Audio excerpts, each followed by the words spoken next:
ఒంట్లో శక్తిని అమ్ముకొని జీవించడం వేరు, ఒళ్ళు అమ్ముకొని జీవించడం వేరు. ఈ రెండింటికి తేడా తెలియని వాళ్ళు రెండు ఒక్కటే అనుకుంటూ భ్రమలో బతికేస్తూ ఉంటారు. డబ్బుల కోసం ఒళ్ళు హూనం చేసుకొని కూలి పనులు చేసుకొని ఆత్మాభిమానంతో బతికే తల్లులున్న ఈ సమాజంలో అదే డబ్బు కోసం కష్టం అనేదే లేకుండా ఒళ్ళు అమ్ముకొని బతికేస్తున్నారు.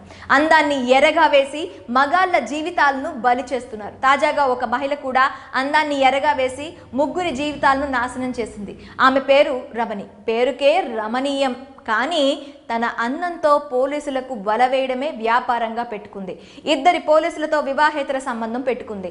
ఆమె సరసాల గురించి భర్తకు తెలియడంతో నిలదీశాడు.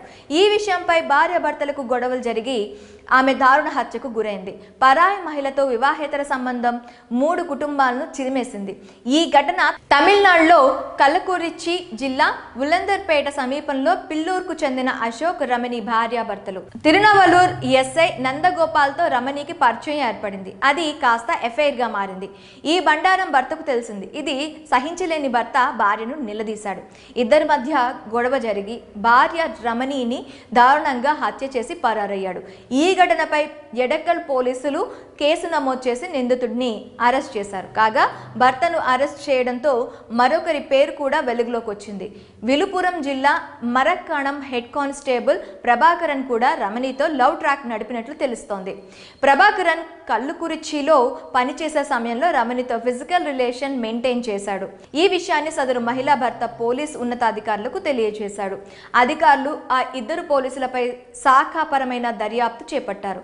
రమణితో ఈ ఇద్దరు వివాహేతర సంబంధం పెట్టుకున్నారని తెలియడంతో ఎస్ఐ నందగోపాల్ హెడ్ కానిస్టేబుల్ ప్రభాకరన్ను సస్పెండ్ చేస్తూ విలుపురం రేంజ్ డిఐజీ దిశా మిట్టల్ ఉత్తర్వులు జారీ చేశారు. నిందితుడిని కోర్టులో హాజరుపరిచారు. పోలీసులు మరింత విచారణ జరుపుతున్నారు. తప్పుడు మార్గంలో వెళ్తున్న వారికి మంచి చెప్పాల్సిన పోలీసులే ఇలా చేయడం ప్రజల్లో చెడు అభిప్రాయాన్ని కలిగిస్తుంది.